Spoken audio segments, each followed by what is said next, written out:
Bueno, buenos días de vuelta. Estoy acá. Bueno, vamos a tratar de ver un poquito de lo que estuvieron hablando mis compañeras y en realidad la pregunta tiene que ver con cómo nos afecta o cómo podemos nosotros como integrantes de un equipo de cuidados paliativos trabajar el cultivo de la espiritualidad en nosotros. Me voy a referir a los profesionales, ¿sí? El profesor Enric Benito, que es un médico español, que muchos por ahí lo habrán leído o lo conocen, trabajó mucho el tema de la espiritualidad, es uno de los creadores del GES y de la Comisión de Espiritualidad de la SECPAL, y dice que para cuidar el proceso de morir y aportar serenidad y confianza, debes conectar contigo mismo, para ver en profundidad más allá de las apariencias y entenderás que los vivos cierran los ojos de los muertos y los muertos abren los ojos de los vivos.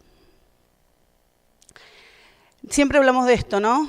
Paliativos todo el tiempo resonamos, la persona tiene un componente físico, un componente psicológico, un componente social y un componente espiritual.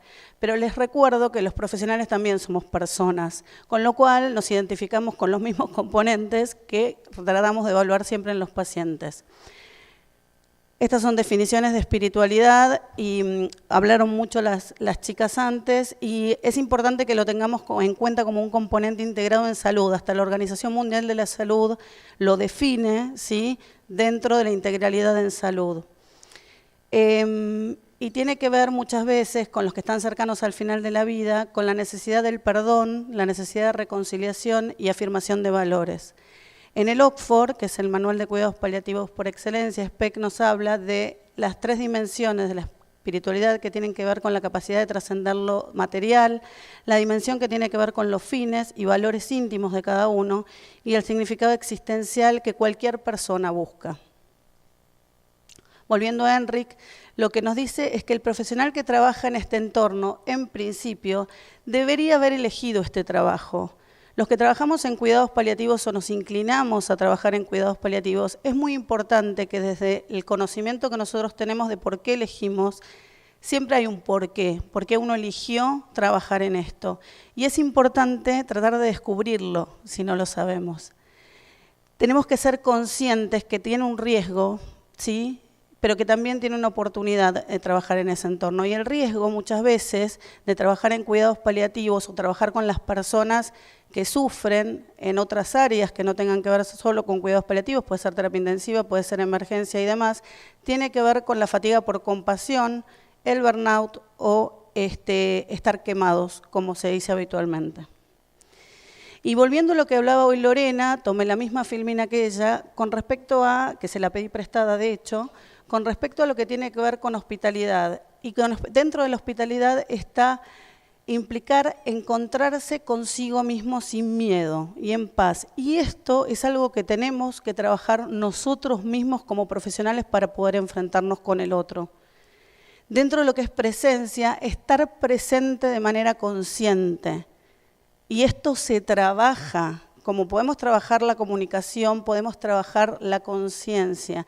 Y esto es muy importante. Hay muchísimos artículos que hablan de la conciencia actualmente y esto tiene que ver con que antes uno no estaba, muchas veces la cuestión médica implicaba ser más mecánico, ¿no? Hago un diagnóstico, hago esto, pero la verdad es que estar consciente tiene que ver con conocerse. Y para estar para el otro, tengo que estar para mí primero. Y después la compasión, la empatía en acción, como decía Lorena, ¿no? Que también se aprende, que también se trabaja. Y esto lo tomé con respecto a que algunos a lo mejor lo conocen, y si no lo conocen, les recomiendo leer El mito de Quirón, ¿sí?, de donde Nowen saca el paradigma del sanador herido. Que esto tiene que ver con que los profesionales y el paciente, los dos, en el sentido espiritual, y hoy lo explicaba Isabel, los dos somos personas y los dos tenemos ese componente.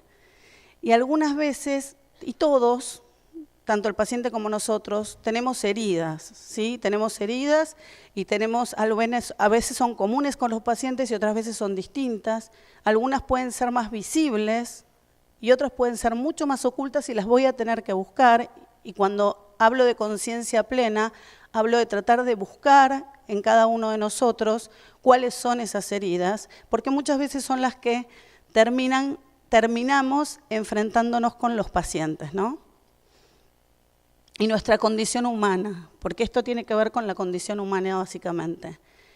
Y profesional y paciente, es importante que sepamos que tenemos recursos de afrontamiento, tenemos capacidad de sanación.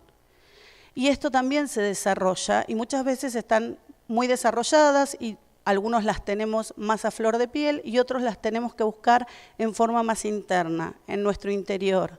Y es muy importante que esto lo podamos hacer como práctica. Javier Barbero dice que no es posible acoger la fragilidad o curar o cuidar de las heridas de otros sin haber acogido antes y cuidado nuestras propias heridas, atendiendo nuestra propia vulnerabilidad. Saber que nosotros también somos vulnerables igual que los pacientes y que muchas veces nos pasan exactamente las mismas cosas que los pacientes.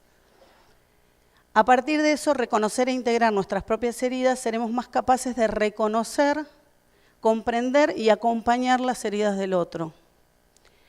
Y tratar de curar y de sanar las heridas del otro. Nuestra propia fragilidad se convierte en un magnífico recurso, que es lo mismo que tratamos de aprender y de enseñarle a los pacientes dentro de esta dimensión.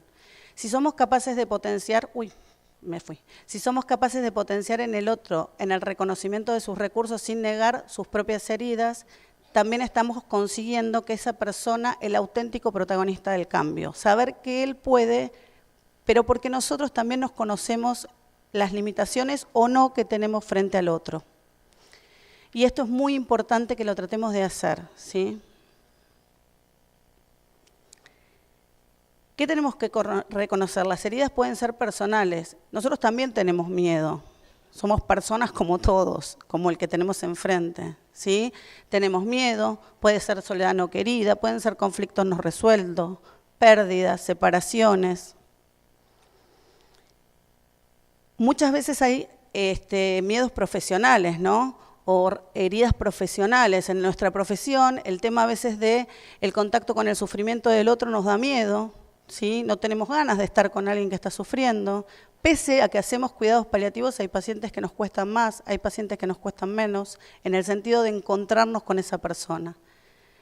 La impotencia ante problemas que nos sobrepasan, que tienen que ver con el ámbito de la salud, que tienen que ver con el ámbito del sistema, que pueden tener con el ámbito de trabajo, los diferentes escenarios de trabajo, y la falta de conocimiento de diferentes cuadros clínicos. Y esto es importante porque muchas veces cuando hablamos de formación, la formación también implica parte del autoconocimiento y es una herramienta tremendamente útil para que cada profesional sepa que la formación nos da seguridad. Entonces, al darnos seguridad, también evitamos tener miedo. Y hay que validar las heridas. Hay que entendernos y autocomprendernos, y a veces eso es difícil, ¿sí? Hacer las heridas, hacerlas carne. Esto es lo que dice muchas veces Enrique Benito, ¿no? Hacer carne nuestras propias heridas, para poder comprender mejor al otro. Y existen herramientas para esto, digamos, hay herramientas para que yo trate de ver cómo puedo estar consciente, cómo puedo ejercitar la presencia, la hospitalidad, la empatía. Sí, hay muchas herramientas, que eso es lo bueno y es lo que hoy el doctor Gildesa hablaba del tema de la comunicación y decía, si la comunicación se puede aprender, si se puede aprender, no es un don. Y tampoco, digamos. Hay muchas cosas que tenemos y herramientas que podemos hacer para cultivar nuestra presencia, nuestra autoconciencia, que son herramientas que nos van a ayudar con el otro. Dentro de las dimensiones a explorar y acompañar a pacientes son el sentido, la conexión y la trascendencia, la hospitalidad, la presencia y la compasión, y la calidad de nuestra presencia depende de la calidad de nuestra vida interior, ¿sí? Por ello el cultivo de la armonía interior, que tiene que ver con la ecuanimidad y la compasión. La ecuanimidad es una palabra muy linda y es muy importante, sobre todo el concepto que traen los orientales, que tiene que ver con esto del equilibrio pese a todo, ¿sí? Porque no es que es el equilibrio porque estoy bárbaro y no pasa nada.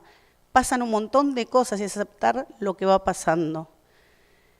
Y el cultivo de la compasión. Y lo que Enrique siempre dice que es un imperativo ético que tenemos que tener todos los que trabajamos con pacientes o con personas en el final de la vida. El nivel de autoconciencia puede promoverse y cultivarse con técnicas que surgen de diferentes prácticas contemplativas. Hay muchísimas, si leen o buscan en su interior qué cosas hacen para estar más serenos o más tranquilos. Las religiones, la oración, ¿sí? Para muchas de las religiones es una práctica contemplativa. Todo lo que tiene que ver con meditación, ¿sí? El mindfulness es algo que se está imponiendo cada vez más en salud y tiene que ver con esto de la atención plena. Esto es, estoy yo con el otro, pero primero estoy yo y ver cómo estoy yo para poder estar con el otro. Los avances aportados por las neurociencias, ¿sí? Que hay ahora y la psicología dice que conectar con el sufrimiento del otro nos permite entender la relación de ayuda. Dentro de lo que es el paradigma científico, esto no se hablaba antes, nunca se habló de esto, pero cada vez los profesionales nos tenemos que poner más, tenemos que tener más en cuenta que la formación en esto para nosotros, como personas primero, nos sirve mucho, pero como personas para trabajar con un otro también. Hoy podemos recomendar 2 métodos útiles, que hay un trabajo hecho por la gente de SECPAL, que tiene que ver con que empíricamente mostraron que hay 2 métodos que sirven y que son efectivos. Y uno es la meditación, ¿sí? para trabajar lo que es conciencia plena, y otro es la escritura reflexiva, la posibilidad de escribir qué nos pasa. ¿Sí? Muchas veces es una herramienta que los psicólogos usan mucho con los pacientes, ¿no? El tema de escribir. Y una cosa muy importante con cualquiera de las cosas que podamos elegir para hacer, tiene que ver con la práctica regular. ¿Sí? Esto de tratar de hacer esto en forma sistemática, nosotros mismos. Michael Kearney, que escribió mucho con Malformont, hicieron este modelo de autocuidado basado en la autoconciencia y que tiene que ver mucho con que depende de cuánto es mi elevado nivel de conciencia, y la conciencia quiere decir esto de estar presente. ¿Sí? Es esto, es la autoconciencia, es estar presente en el momento presente y conocerme yo qué me pasa en ese momento, reconocer mis emociones. Cuanto más elevado es el nivel de conciencia, lo que voy a lograr es una empatía por satisfacción. ¿Sí? Realmente a mí me gusta lo que hago, realmente me siento bien estando con ese paciente que está sufriendo y eso no está mal. Me puedo conmover, puedo estar yo bien. Si yo tengo un bajo nivel de conciencia, muy probablemente hago una empatía como responsabilidad. Yo sé que tengo que ser empático, estoy, pero en algún momento me voy a quemar. En algún momento esto me va a costar que llegue un momento que no quiera estar, pero que tenga que estar. Cuanto más yo conozco lo que me pasa a mí, en mi interior, conmigo misma, cuanto más conozco las heridas que tengo, más fácil o más consciente voy a poder estar con el otro. ¿Sí?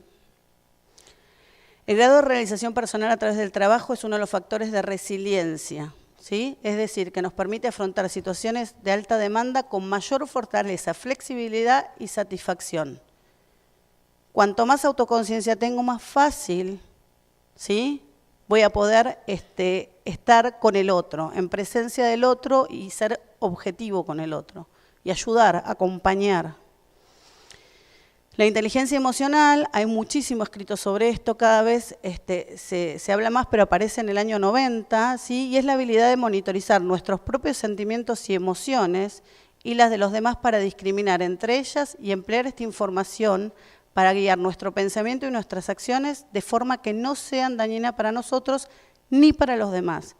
Y hablo para nosotros podemos estar todo el tiempo y estamos todo el tiempo con personas que sufren. Estamos todo el tiempo con personas que se mueren. Nosotros tenemos que estar bien para eso. Pero nadie nos va a poder decir cómo estar nosotros si no lo cultivamos nosotros mismos. Es una responsabilidad personal, ¿sí? De cada uno de nosotros. Marco Aurelio, hace muchísimos años, 167 a.C., decía, ¿estoy bien con el tiempo? Si estás compungido por cualquier causa, sea interna o externa, el dolor no es debido a la cosa en sí, sino a la valoración que haces tú de ella. Y por ello tienes la capacidad de transformarla en cualquier momento. ¿sí?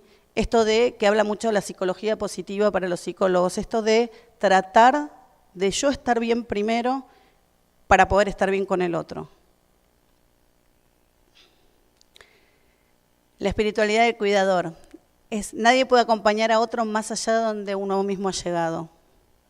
Solo podemos dar lo que tenemos y necesitamos: competencia, compasión, ecuanimidad, honestidad y compromiso. Práctica de la atención plena, mindfulness, o la que se les ocurra, como para poder ir trabajando eso, y la autorreflexión, reflexionar sobre qué me pasa a mí con el otro, y comprometernos con el autocuidado. Dentro de las conclusiones es aceptarme y aceptar mis heridas, ¿sí? Es reconciliarnos con nosotros como personas y después mirar al otro. Haber elegido trabajar en cuidados paliativos, esto es algo que es importante replanteárselo a veces todos los días. ¿Por qué lo elegí? Y si me siento cómodo y bien en esto que hago. El autoconocimiento, esto cada vez lo puedo llevar más a cabo, y cuanto más reflexión tengo, más posibilidad tengo. La meditación, se las aconsejo, es algo interesante. La práctica regular del cultivo de la conciencia. Organización y límites en la tarea. Esto también es muy importante. A veces decimos, no podemos, pero seguimos haciendo lo mismo. A veces es necesario parar y decir, esto no lo voy a hacer hoy, no puedo. Y no puedo. Y es así. Hay que reconocer los límites. El tiempo, ¿no? Lo que decía Lore hoy. El tema del tiempo es fundamental para todo. Tenemos que tener tiempo. Y obviamente que lo que les dije hoy, la información, el conocimiento académico, la educación es fundamental porque nos da seguridad, nos da mucha seguridad en el trabajo. Cuanto más yo sé cómo puedo trabajar con ese paciente, desde el control sintomático, desde el acompañamiento, de lo que sea, más fácil y más seguro me siento en lo que está ocurriendo. Y esta que me encanta es que hay que hacer cambios en el paradigma con esto, ¿no? En la atención. Hay que meter, y en nosotros mismos, es meternos un poco más en nosotros mismos, dejando un poco todo lo que sabemos, ¿no? Que tiene que ver con solamente qué pasa con las patologías, cómo le comunico al paciente, cómo hago, siempre para el otro. Y simplemente es que no lo hacemos solo por los pacientes. Y nos tiene que quedar claro que también lo hacemos por nosotros, por el equipo, ¿sí? Y que cada uno es capaz de cultivar esto de la presencia, de la conciencia, de la hospitalidad, de la empatía, de la compasión. Pero primero nosotros, así estamos mejor con el otro. Bueno, nada más. Muchas gracias.